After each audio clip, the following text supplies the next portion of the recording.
हमें जितना हो सके ना लोन को अवॉइड करना चाहिए, लेकिन कभी कभी ये हमारे काम भी आ सकता है। चलो जानते हैं कैसे। अब मान के चलो कि आपको एक 10 लाख रुपए की कार लेनी है और आपके पास अभी पूरा कैश पड़ा हुआ है, लेकिन आप ये डिसाइड करते हो कि उस 10 लाख को मैं अभी डायरेक्टली पेमेंट ना करके उसे एक लमसम इन्वेस्टमेंट में डालूंगा और इसके बदले में मैं उस 10 लाख रुपए का लोन लूंगा। और इसमें होगा क्या, चलो इसको देखते हैं। अब मान के चलो कि हमने लोन लिया 10 लाख रुपए का अगले 7 साल तक, और इसका रेट ऑफ इंटरेस्ट हम रखते हैं लगभग 9%। तो अगर हम इसकी ईएमआई कैलकुलेट करें तो इसकी ईएमआई बन के आती है 16,000 रुपए लगभग पर मंथ, यानी कि पूरे 7 साल में आप इंटरेस्ट पे करते हैं लगभग 3,51,000 रुपए। अब इसी 10 लाख को जो हमारे पास कॉर्पस अमाउंट था, इसको अगर हम सिर्फ एफडी में भी रख दें जिसका रेट ऑफ इंटरेस्ट हमें 7% भी अगर मिले, तब देखते हैं कि इसकी कैलकुलेशन क्या बनती है। अब अगर यही 10 लाख रुपए हम किसी एफडी के 7% वाले रेट ऑफ इंटरेस्ट में भी रख देते हैं, तो इसमें हमारा कॉर्पस वैल्यू बन जाता है लगभग 16,06,000 रुपए, यानी कि 7% वाले एफडी में भी हम इंटरेस्ट कमाते हैं लगभग 6 लाख रुपए।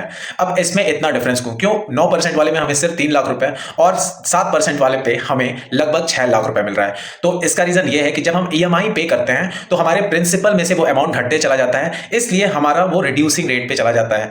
और एफडी में या किसी भी इन्वेस्टमेंट क्लास पे हमारी कंपाउंडिंग पे कंपाउंडिंग होती है, इसलिए यहां पे हमारा इंटरेस्ट बढ़ जाता है, कॉर्पस वैल्यू बढ़ जाता है। तो अगर आप डिसिप्लिन हो, अगर आप में सच में आपके पास कैश है और आप उसको डिसिप्लिन वे में अगर किसी एसेट क्लास में इन्वेस्ट कर सकते हो, तो ही लोन लेना, अदरवाइज प्लीज फुल कैश में ही अपनी चीजों को खरीदना। Thank you guys, stay invest.